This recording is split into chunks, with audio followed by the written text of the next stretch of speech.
자, 여러분 제가 들고 다니는 가방이 있습니다. 교회에 출근할 때 또 퇴근할 때 들고 왔다가 들고 가는데 그 가방 속에는 기본적으로 이제 지갑이 들어있고 그리고 차키가 들어있고 또 뭐 여러 가지 이제 순간순간 필요한 물건들이 들어있어요. 그리고 신방 갈 때는 뭐 들고 가겠습니까? 그 안에다가 성경책을 담아가지고 가는데 제가 보는 성경책 사이즈가 이거예요. 요거 작지는 않죠. 저는 뭔가를 잘 안 바꾸거든요. 물건도 쓰면은 이게 정이 들어서 그런지 아니면 어떤 기질적인 문제인지 끝까지 갑니다. 그래서 다 떨어져서 못 쓸 때까지 쓰는 그런 스타일이거든요. 이 성경도 원래 겉표지가 이게 아니었는데 표지를 10,000원 주고 바꾼 거예요. 겉지를. 그 알맹이하고 겉이 사실은 일치하지를 않습니다. 손때가 묻어서 그리고 이 말씀을 또 이 성경을 봐야 뭔가 이렇게 좀 잘 잡히는 것 같은 그런 거 있잖아요.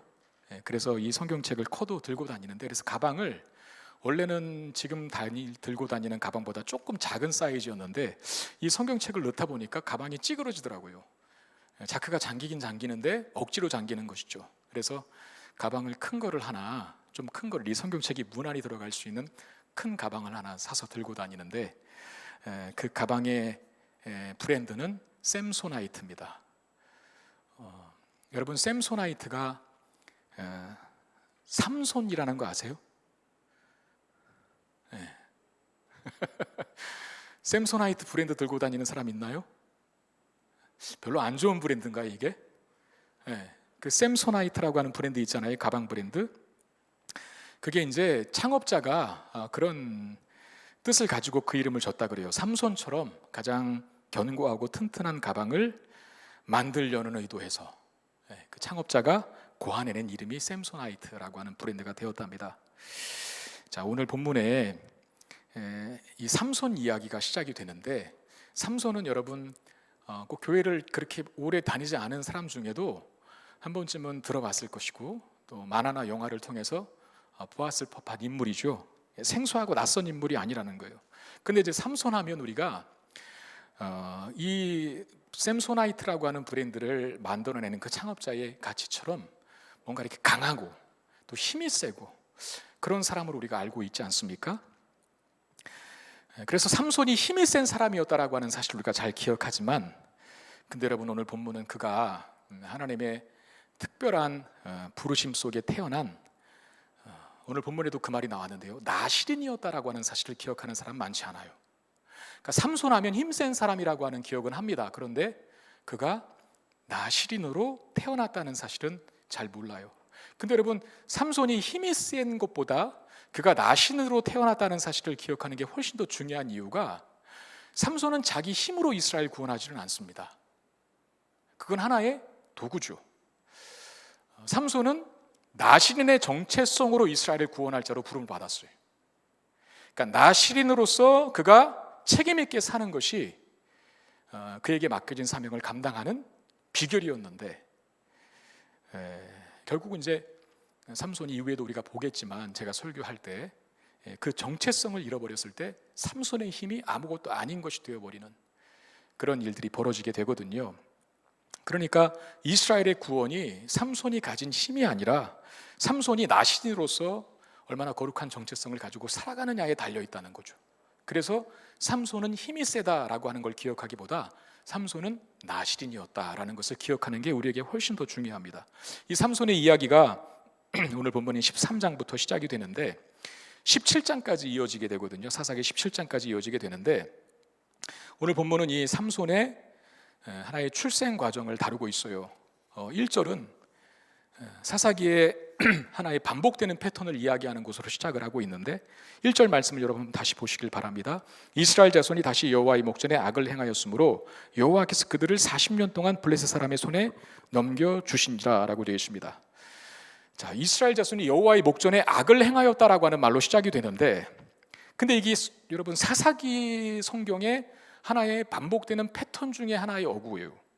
이스라엘 백성이 여호와의 목전에 악을 행하였다라고 하는 말. 그 결과 이스라엘이 이방의 손에 넘겨줬다. 하나님이 이스라엘 백성들을 이방의 손에 넘겨주셨다라고 하는 표현도 동일하게 나타나는데, 이스라엘 백성이 하나님 앞에 범죄하게 되면 하나님이 징계하신다는 겁니다. 징계. 소위 우리 간단하게 이야기하면 벌 받는다는 거죠. 하나님의 백성이니까. 여러분, 부모는 자식이 잘못하는데 가만히 있지 않거든요. 부모는 자식을 잘 길러내야 할 책임이 있잖아요. 그래서 자식이 잘못하는 걸 보면 야단을 칩니다. 야단으로 안 되면 때로는 매를 대기도 합니다. 그게 이제 부모로서 자녀를 잘 양육하기 위한 역할이죠. 하나님은 마찬가지. 이스라엘 백성들을 하나님의 자녀 삼으셨어요. 근데 그 이스라엘 백성들이 하나님 말씀을 잘 듣지 않았을 때 하나님이 징계하십니다. 그러니까 죄의 대가를 치르게 하신다는 거예요. 그 죄의 대가의 방법 중에 하나가 이방인들을 그들에게 붙여서 이방인들의 압제와 지배를 당하여 고통스럽게 만듭니다. 고통스러운 이스라엘 백성들은 하나님 앞에 부르짖죠. 하나님 살려주세요. 다시는 안 그럴게요. 제발 이 고통 속에서 우리를 건져주세요라고 부르짖습니다. 회개하고. 그러면 하나님께서 사사를 보내셨죠. 사사를 세우시고 보내셔서 이방인의 압제 가운데 고통하고 있는 이스라엘 백성들을 구원해 주셨다는 거예요. 이게 이제 사사기의 하나의 반복되는 패턴인데, 근데 삼손의 시대에 와서는 이 반복되는 패턴에 변형이 생기기 시작합니다. 변형. 뭐냐 하면, 삼손의 시대에 이스라엘 백성들이 이방 나라에게 무려 40년 동안 지배를 당하는데, 그 40년 동안 지배한 이방 나라가 어느 나라냐 하면 우리가 너무나 잘 아는 누구예요? 어디예요? 블레셋이었습니다. 블레셋. 40년이라고 하는 세월이 이스라엘이 이방인들에게 당한 억압 기간 중에 가장 긴 기간이었거든요. 이게 말하는 게 뭐냐 하면 바로 이 삼손이 태어날 이 시기가 이스라엘 백성들이 가장 강팍한 시기였다. 가장 말 안 듣는 시기였다. 가장 하나님 앞에 고집스럽게 불순종하는 시기였다라는 것을 뜻합니다. 여러분, 잘못이 가벼우면 간단한 징계로도 해결이 되지만 그 잘못이 중하고 또 깊으면 야단쳐서도 해결이 안 돼요. 그런 것처럼 이스라엘 백성들이 이방 나라에게 40년 동안 지배를 받고 있었다라고 하는 것은 그 시기가 이스라엘에게 가장 강팍한 시기였고 죄 많은 시기였다라고 하는 사실을 우리에게 가르쳐 줍니다. 이제 이스라엘이 이방 민족의 압제 때문에 고통스러우니까 하나님 앞에 부르짖어 구원을 호소합니다.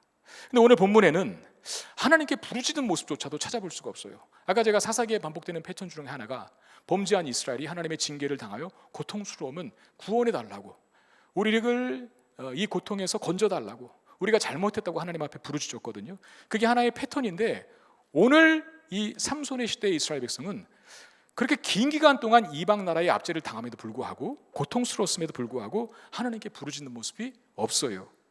왜 그랬을까? 여러분, 우리의 신앙도 또 우리의 영혼의 상태도 굳어진다는 거 아세요? 네. 저는 이제 기타를 조금 칩니다.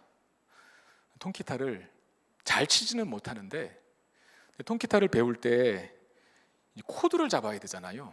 이 코드를 잡을 때 여기 손끝이 굉장히 아프거든요. 근데 그 아픔을 극복하지 못하면 기타를 못 배웁니다. 잡고 또 잡으면 여기가 이제 먹먹해지고 나중에는 물집이 생겨요. 물집이. 그리고 물집이 이제 터지고 껍데기가 생기고 굳은 살이 배겨요. 그러고 나서 굳은 살이 한번 떨어지면 그 다음부터는 안 아픕니다. 아무리 잡아도 고통이 느껴지지 않아요. 그러면 기타를 배울 수 있는 거죠.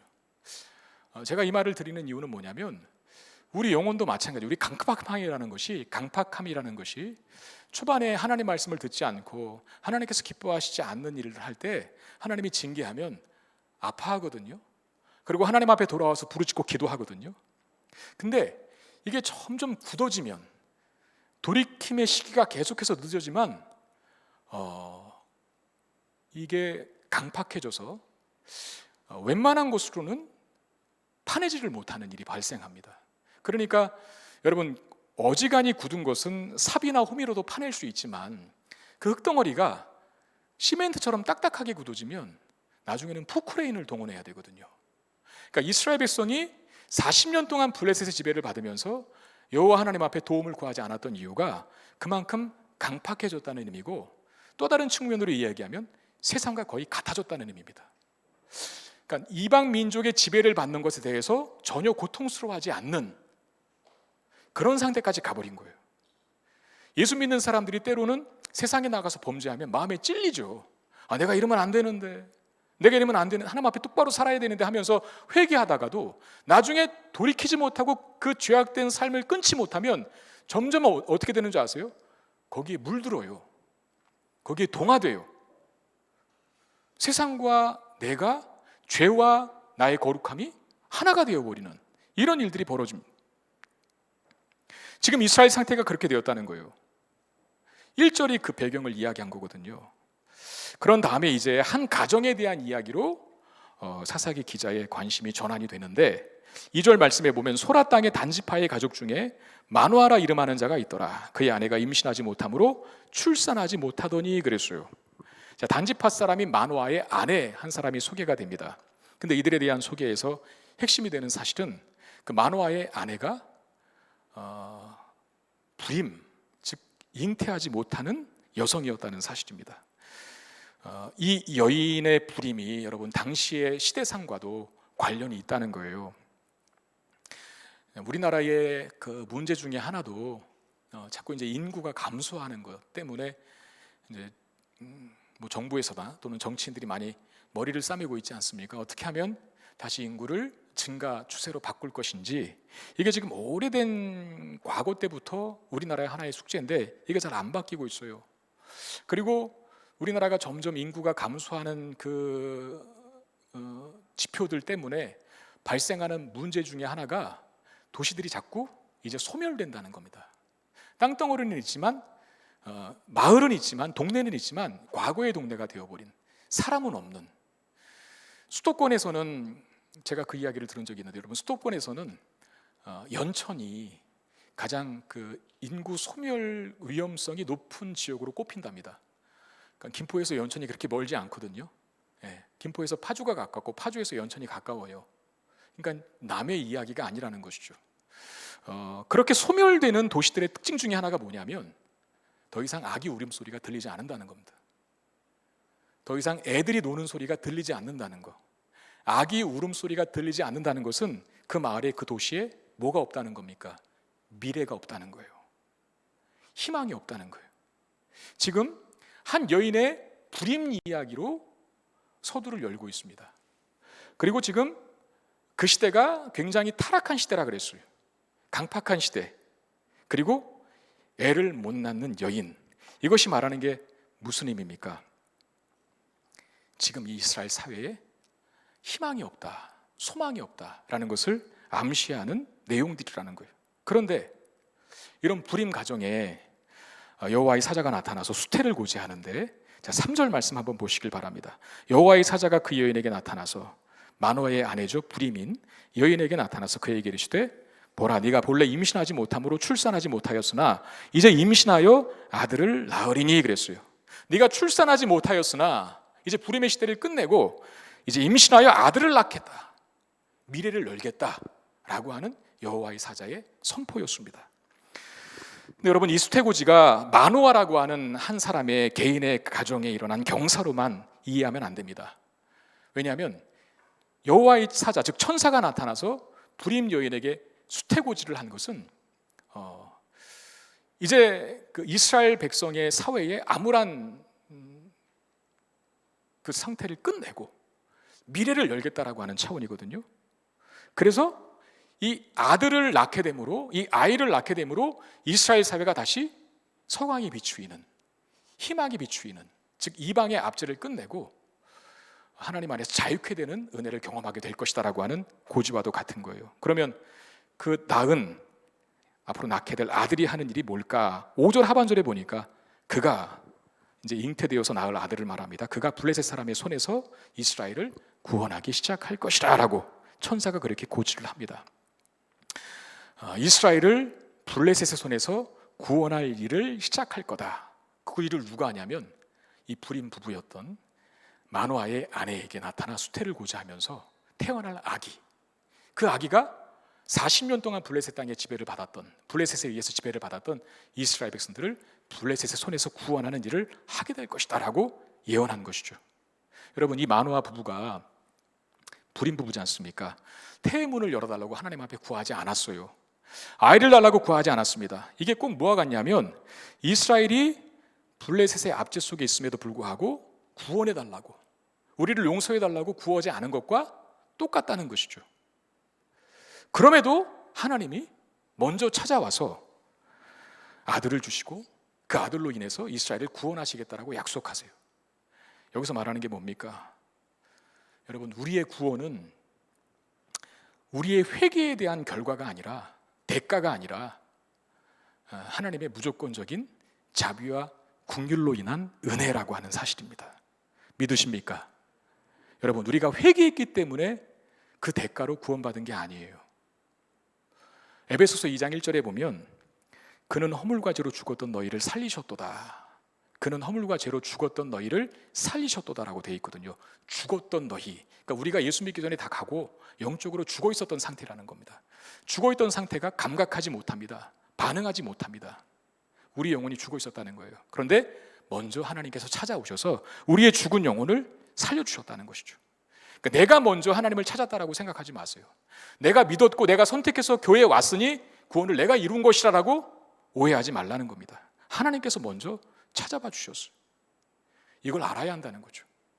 여러분, 우리가 지금 이 예배의 자리에 있는데 한 주간 여러분들의 삶에서 기쁘고 즐거울 만 있지는 않았을 겁니다. 분명히. 내가 감사할 일만 있고 내가 기도한 대로 응답받아서 기쁜 마음으로, 감사한 마음으로 예배의 자리에 있는 사람도 있을 수 있겠지만, 뒤돌아보면 우리의 한 주간의 삶이 내가 원하는 대로 되지 않았고 내 기도가 응답받지 못했고 심지어는 나에게 어떤 불행한 일이 생겼음에도 불구하고 이 자리에서 나와서 예배합니다. 일주일 동안 살아간 삶의 내용이 다 틀리고 달라도 우리가 한 가지 목적과 마음으로 예배할 수 있는 이유는 저와 여러분들이 하나님의 은혜로 구원받은 사람이기 때문에 그래요. 그건 우리에게 모두에게 독이란 은혜거든요.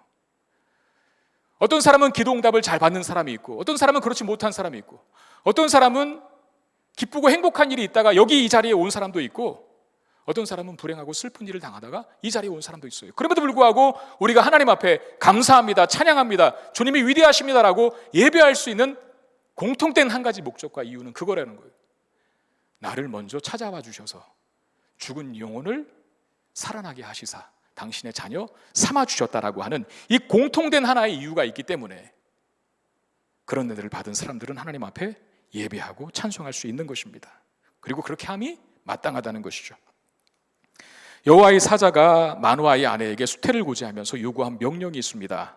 4절 말씀 보면, 그러므로 너는 삼가 포도주와 독주를 마시지 말며 어떠한 부정한 것도 먹지 말지니라 그랬는데, 마노아의 아내에게 요구하는 것이 뭐냐면 포도주와 독주를 마시지 말고 어떤 부정한 것도 먹지 말라라고 하는 것이고, 그리고 5절에 보니까 태어날 아기에게 해야 하는 요구를 말씀하십니다. 그의 머리 위에 삭도를 대지 말라라고 그러셨어요.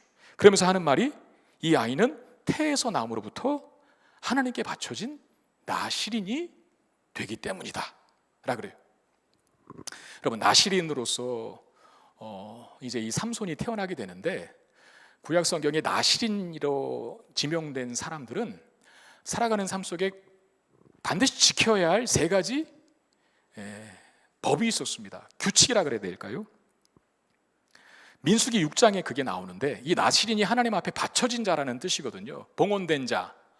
근데 그렇게 나실인으로서 봉헌된 자는 살아갈 때 반드시 3가지 규정을 지켜야 했습니다. 민수기 6장에 보면 첫 번째로 포도주와 독주를 멀리하라. 포도주를 마시면 안 돼요. 술 마시면 안 된다는 거죠. 둘째가 삭도를 그 머리에 대면 안 됩니다. 그러니까 머리 자르면 안 돼요. 그러니까 삼손이 왜 머리가 길렀는지 아시겠죠? 머리 자르면 안 되기 때문에 그래요. 그리고 셋째가 시체를 가까이 하지 말라. 시체를 가까이, 부정한 것을 만지지 말아야 하는 것. 그러니까 정리해 보면 나실인은 평생토록 첫 번째가 뭐죠? 술 마시지 말고, 두 번째가 여러분 좀 해주세요. 네. 두 번째가 머리라고 하면 안 되겠죠. 머리카락을 자르면 안 돼. 세 번째가 시체, 부정한 것을 만지면 안 됩니다. 이 3가지 규정이 있어요. 여러분, 왜 삼손을 나실인으로 부르셨습니까? 삼손도 사사거든요. 사사. 나실인인 동시에 그는 이스라엘을 블레셋의 압제로부터 구원해야 할 사사예요. 근데 다른 사사들은, 이제껏 다른 사사들은 그냥 사사로 세우셨지 나실인이 되게 해서 부르시진 않았다는 거예요. 근데 유독 삼손만 사사임에도 불구하고 나실인으로 태어나서 나실인으로 불렀어요. 그리고 태어나기도 전에 사사로 부름을 받은 사람도 없었습니다. 좀 살다가 뭐 이것저것 하다가 하나님이 사사로 부르셔서 너 이스라엘을 구원해라고 해서 사사가 되어서 이스라엘 백성들을 구원했지, 사사처럼 태어나기도 전에 소명을 맡기시고 나신이 되도록 부르시는 그런 인물은 없었다는 거예요. 왜 삼손만은 이렇게 독특하게 부르셨을까요? 답은 간단합니다. 이 시대가, 아까도 제가 얘기했지만 이 시대가 그 어느 시대 때보다도 가장 영적으로 어두워진 시기였기 때문에 그렇습니다. 40년 동안 블레셋의 통치를 받으면서 한 번도 하나님 앞에 부르짖지 않았던 시대, 하나님의 은혜를 구하지 않았던 시대. 그래서 이 삼손을 거룩함이, 구별됨이 분명한 나실인으로 부르기 시작하신 겁니다. 이스라엘의 회복과 구원은 바로 이 거룩함으로부터 시작된다는 것을 알게 하시기 위해서 그렇게 부르신 것이죠. 여러분, 우리에게는 은연중에 세상에서 성공하는 인생이 되려면 세상적인 준비를 많이 해야 된다라고 하는 그런 전제가 있습니다. 그러니까 세상의 방식대로 해야 세상에서 잘 살 수 있다라고 하는 그런 전제가 있죠. 그러니까 여러분들이 그런 전제를 갖고 있다가 교회에 오면, 교회는 세상에서 성공하기 위해서 세상을 닮은 존재가 되어서는 안 된다, 세상의 방식대로 살아가지 말아라 라고 하는 이 말이 얼마나 우습게 들리겠어요. 심지어는 교회를 오게 되는 처음 목적과 이유 중에 하나도 세상에서 잘 살기 위한 수단으로 교회 문턱에 오르는 사람들도 있습니다. 그게 어떤 형태든 간에, 뭐 예를 들어서 사업을 잘하려면 여러 가지 인맥도 쌓아야 되고 아는 사람 많아야 하니까 교회 가면은 아는 사람 많이 만난다더라.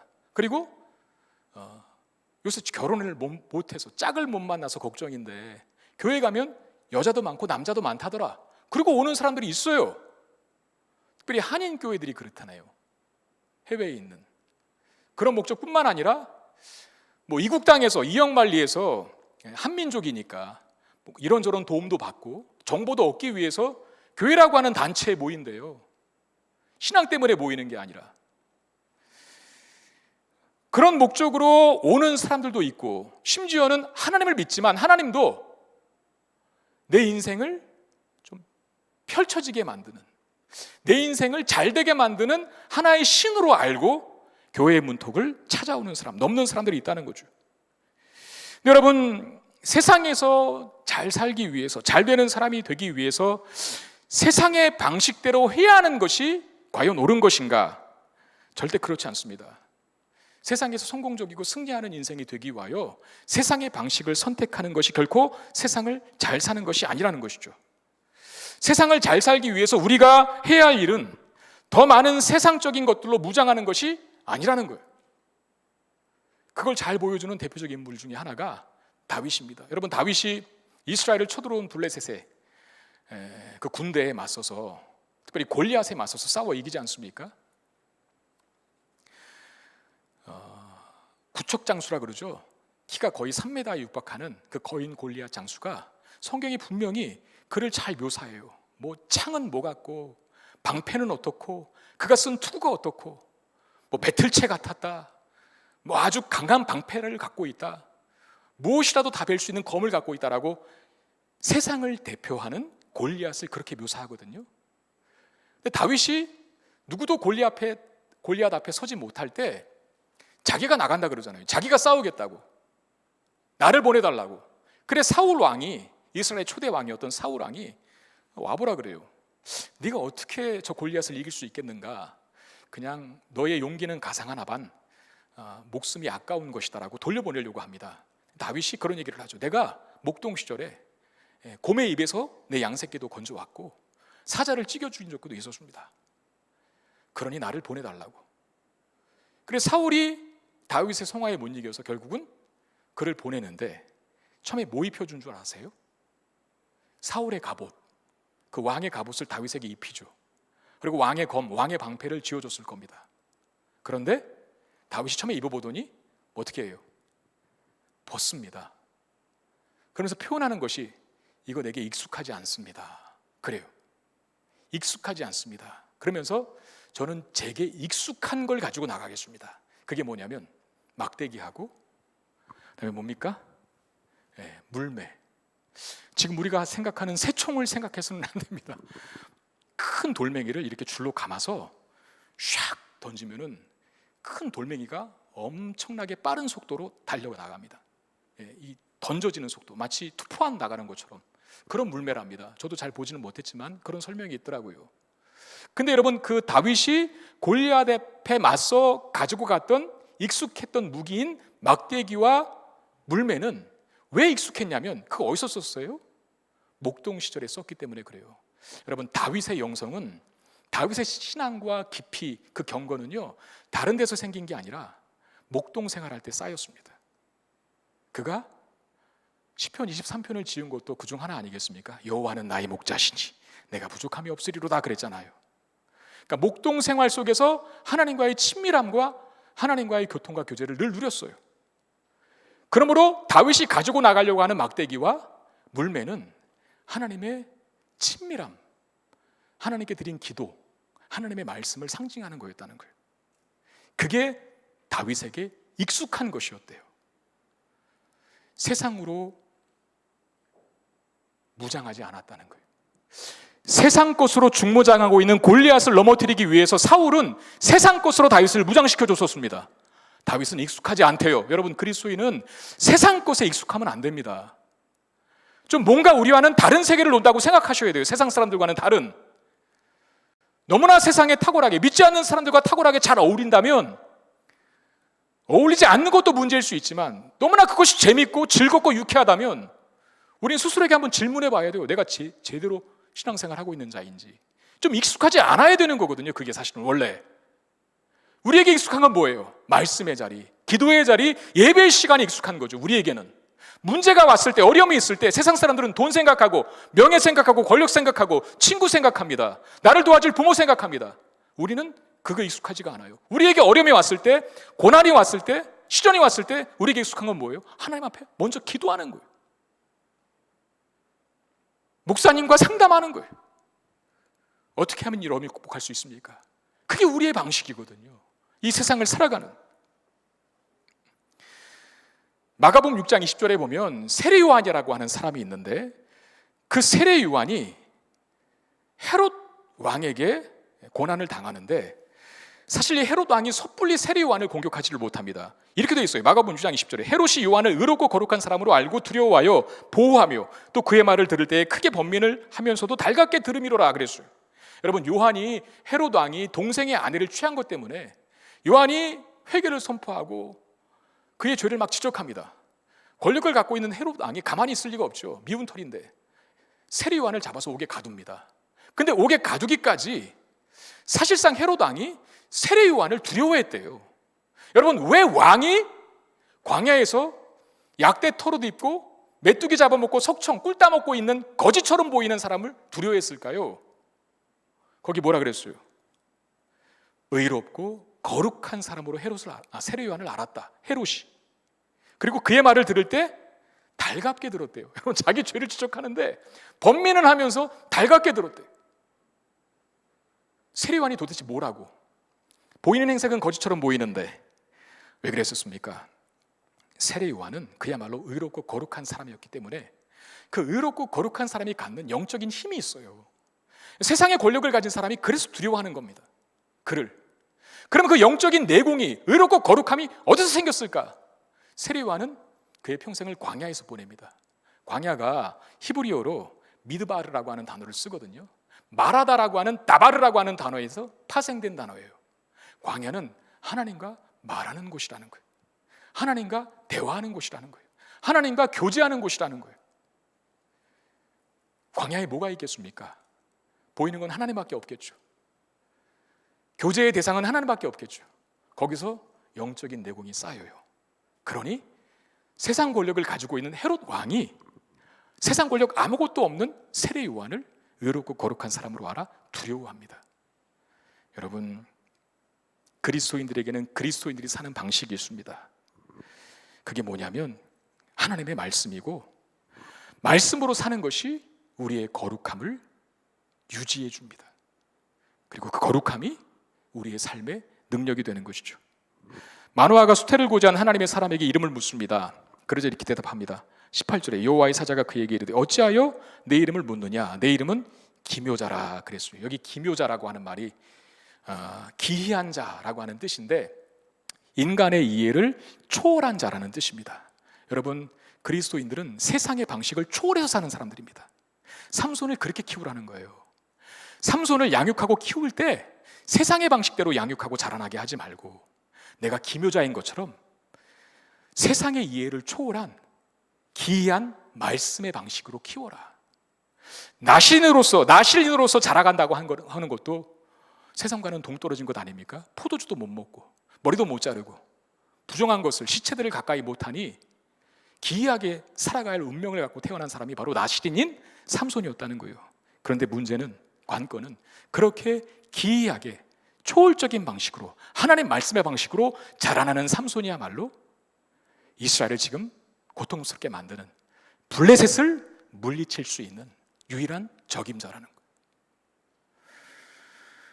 여러분 13장 5절을 다시 한번 보십시오. 오늘 본문 사사기 13장 5절. 보라, 내가 임신하여 아들을 낳으리니 그의 머리 위에 삭도를 대지 말라. 이 아이는 태에서 나옴으로부터 하나님께 바쳐진 나실인이 됨이라. 그가 블레셋 사람의 손에서 이스라엘을 구원하기 시작하리라 그랬어요. 삼손의 힘이 이스라엘을 구원하는 게 아닙니다. 그 이전에 그의 거룩한 정체성이 이스라엘을 구원합니다.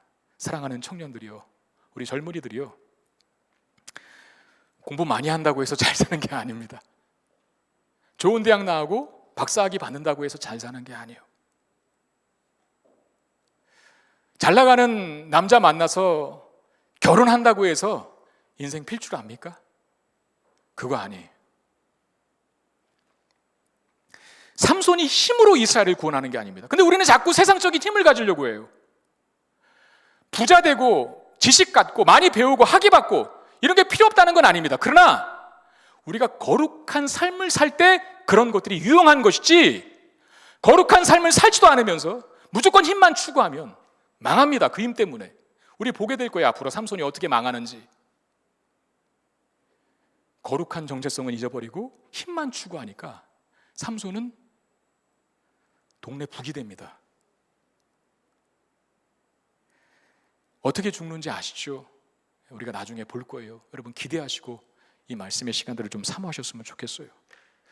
우리가 거룩한 삶을 살아가고 하나님 말씀으로 내 삶을 바꾸어 갈 때 거기서 능력이 나타나는 것이고, 그리스도인들이 세상을 가장 잘 사는 방법은 세상 것으로 무장하는 것이 아니라 먼저 하나님 말씀으로 무장하고 세례 요한처럼 하나님과의 친밀함을, 또 교통을, 교제를 풍성하게 누릴 때 이 세상에서 가장 잘 사는 성공적인 인생을 사는 하나님의 사람들이 될 것입니다. 마지막 이야기만 하고 마칠게요. 오카는 목사님이 쓰신 책에 있는 내용인데 IMF 외환 위기 때, 여러분들은 잘 모르실 수 있는데 IMF 외환 위기 때문에 군모으기도 하고 했잖아요. 나라가 거의 망하기 직전이었었는데 그 IMF 외환 위기 때 대학원을 졸업한 청년이 있었습니다. IMF 때니까 얼마나 직장을 구하기 힘들었어요. 있는 직장도 다 잘릴 판국이었거든요. 새로운 직장을 구한다는 게 쉽지 않은 그 시절이었는데 이 청년이 어느 대기업 입사 면접을 치르게 되었습니다. 필기 시험 전형을 통과한 사람이 한 6명 정도 되는데 그 6명이 그룹으로 면접을 보았대요. 근데 면접관들이 이제 돌아가면서 질문을 할 거 아닙니까? 한 면접관이 그 청년에게 물은 거예요. 아니, 자네는 여기 이력서 보니까 종교를 기독교라고 썼는데 만약에 회사에 일이 많아서 주일에도 일요일에도, 믿지 않는 사람들은 일요일이라고 하니까 너 일요일에도 직장에 출근하라고 하면 어떻게 할 것인가라고 질문을 했대요. 이 면접관이. 여러분들이 만약에 면접을 볼 때 그 질문을 면접관에게 받았다면 여러분들은 어떻게 대답할 겁니까?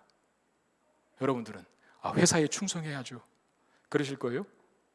보통은 다 그렇게 말할 수도 있겠죠. 그런데 이 청년이 그 질문에 이렇게 대답했답니다. 당연히 교회로 가야죠. 교회로 가야죠. 그 말을 들은 시험관이, 면접관이 전부 이제 고개를 들면서 저거 아직 덜 살았구만. 아직 회사가 귀한 걸 모르는구만. 이상한 눈초리로 쳐다보더랍니다. 그 청년이 굴하지 않고, 그 따가운 눈총에 굴하지 않고 이렇게 덧붙였다고 합니다.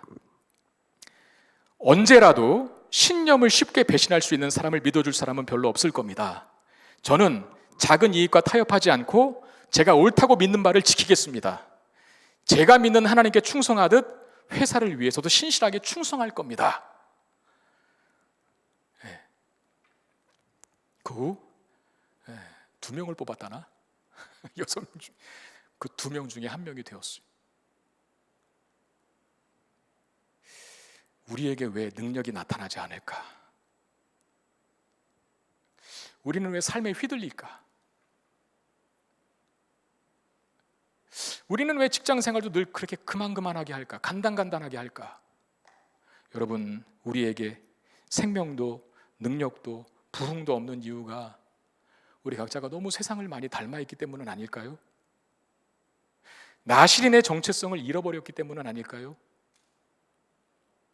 거룩함이라고 하는 것은 눈꽃만큼도 찾아볼 수 없고, 예수 믿는 티는 조금도 내지 않고, 예수 그리스도의 향기는 조금도 뿜어내지 않는 우리의 모습 때문에 이리 치이고 저리 치이고 마치 동네북이 되어버린 모습은 아닙니까? 그 모습 속에서 회복하는 유일한 길은 단 하나, 우리의 거룩함을 회복하는 것입니다. 하나님 말씀을 붙잡고 그 말씀대로 살려고 하는 구별된 삶의 노력에 영광과 승리가 있음을 기억하고, 우리의 정체성이, 그리스도인 된 우리의 정체성이 확연히 드러나는 그런 삶을 살게 되기를 주의 이름으로 축원드립니다. 그 삶에 능력이 있고 부흥이 있을 줄 믿습니다. 우리 기대와 소망 가지고 우리 함께 찬양하기를 원합니다. 나는 주님께 속한 자 되어, 들은 말씀 기억하며 찬양하기를 원합니다.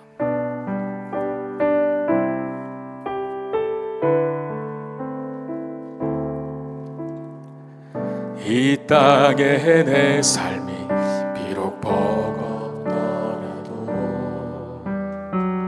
주님의 선하심 나 믿으며 가리.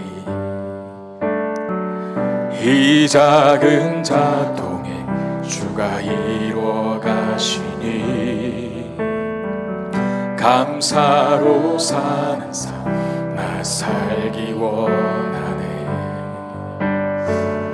내 삶의 시간 속에 주 일하시네.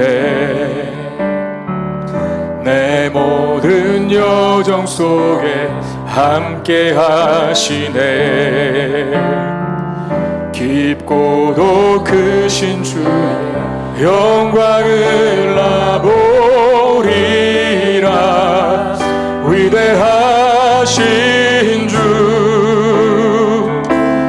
나는 주님께 속한 자 되어 주의 나라 위에 전심으로 살리라. 주의 마음에 합한 자 되어 맡기신 소명 이루리. 이 땅에 내 삶이, 이 땅에 내 삶이 비록 버겁고 주님의 선하심 나 믿으며 가리.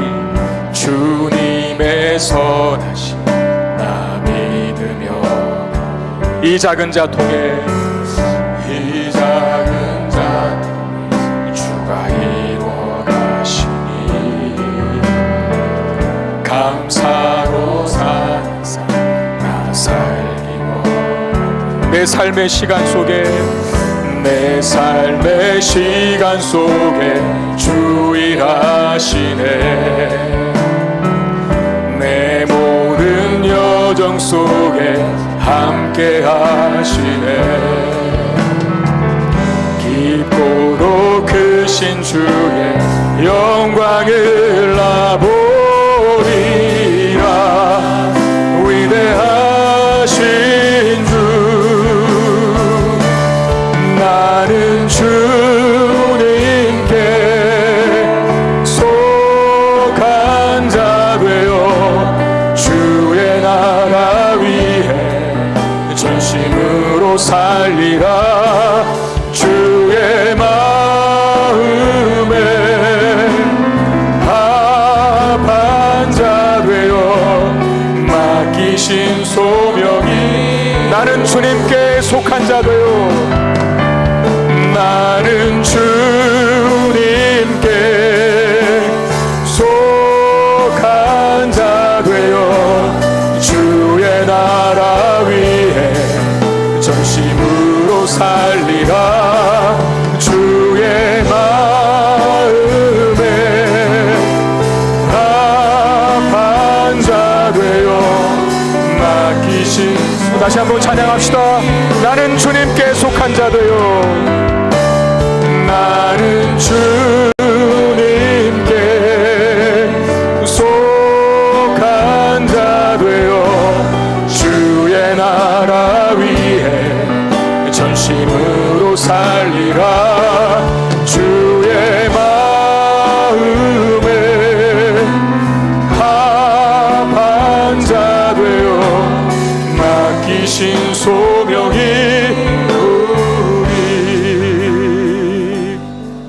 기도하실 때 하나님, 나를 그리스도 예수의 보혈로 씻어주시고 하나님 나라에 속한 주의 자녀 되게 하신 것 감사합니다. 거룩한 정체성 가지고 하나님의 자녀답게 이 땅을 사는 내가 되게 하여 주옵소서. 하나님 말씀대로 살아가는 것이 나를 거룩하게 하는 것을 믿고 그 거룩함이 내 삶의 능력과 승리가 되게 함을 알게 하여 주시사, 하나님이여 세상 것을 먼저 취하기 이전에 거룩한 우리의 정체성 가지고 승리하여 하나님께서 우리에게 주시는 놀라운 힘들을, 그 능력들을 세상을 이기고 하나님의 영광을 드러내는 일에 사용할 수 있는 우리가, 우리 청년들이, 우리 젊은이들이, 그리고 내가 되게 하여 주옵소서. 우리 마음 가지고 같이 기도하는 시간 갖겠습니다. 기도하겠습니다. 주님 은혜와 사랑을 감사드립니다. 우리를 하나님의 자녀로 부르셨습니다. 하나님 나라에 속한 하나님의 사람 되게 하였습니다. 우리의 시민권은 이 땅에 있는 것이 아니라 하늘에 속했다라고 말했던 바울처럼 우리가 이렇게 고백하면서 우리에게 주신 이 거룩한 신분 정체성 가지고 이 땅을 살아갈 수 있는 우리가 되고 하나님 역사하여 주시옵소서. 우리에게 능력이 있기를 원합니다. 우리의 삶에 승리가 있기를 원합니다. 주여, 하나님 말씀대로 살아가는 모습이 있게 하여 주셔서 스스로 거룩한 정체성 삼게 하여 주시고, 그렇게 말씀으로 거룩해진 하나님의 사람들이 어디를 가든지 승리하게 하시는 놀라운 능력을 경험하며 사는 우리가 될 수 있게 해 주시옵소서. 세상의 힘을 먼저 추구하지 않게 되기를 원합니다. 하나님 거룩함을 먼저 사모하고 추구하는 자 되기를 원합니다. 주께서 원하시고 기뻐하시는 모습으로 우리의 삶을 드리기를 원합니다. 그럴 때 우리에게 주시는 명예와 권력과 그리고 물질까지라도 주의 영광을 위해서 아름답게 쓸 수 있는 주님의 사람들이 되게 하여 주셔서 우리를 통해 세상의 주께로 돌아오고 하나님 나라가 이 땅을 우리를 통해 정복해가는 역사를 경험할 수 있도록 인도하여 주시옵소서. 우리 청년들이 그런 믿음 갖게 되기를 원합니다. 그런 신앙인으로 성장할 수 있게 되기를 원합니다. 무기력한 삶의 모습을 내려놓고 강한 주님의 사람으로 설 수 있도록 하나님 인도하여 주시옵소서. 주여, 우리를 붙잡아 주시길 원합니다. 주여, 우리를 사용하시사 주의 나라가 우리를 통해서 확장되게 해 주시옵소서. 거룩한 예수의 영광이 우리 나타나고 평만해지게 해 주옵소서.